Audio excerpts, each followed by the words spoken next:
Ek verstaan nie rugby nie, dis heeltemal te ingewikkeld. Kom ek verduidelik vir jou. Die doel is om vorentoe te gaan, dat die bal moet altyd agtertoe gaan. So offside, daar's imagine hierdie lyn. Jy mag nie omkant gaan, om die lyn aan die ander kant. Die lyn beweeg soms. Jy moet heeltyd lyn dop hou. Nader aan jou kom of verder. Jy mag deur hom gaan. Jy kry 8 reserves. Jy kan hulle nou opsplit. 7-1, 6-2, 5-3, 3. As jy byvoorbeeld 'n 3 druk, pale toe skop, is 5 punte vir die 3, 2 punte vir die pale, 7 punte. Hoe noem hulle te 3?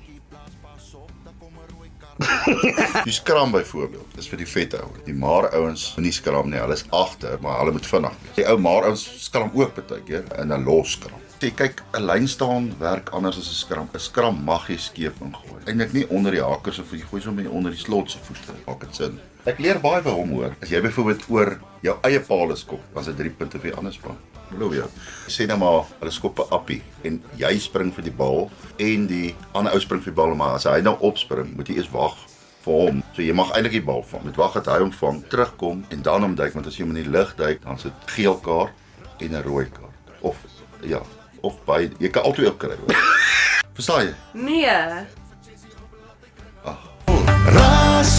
Rasie, bring uit der beker, maak die glasse vol. Bring uit der beker, maak die glasse vol. Bier is pas.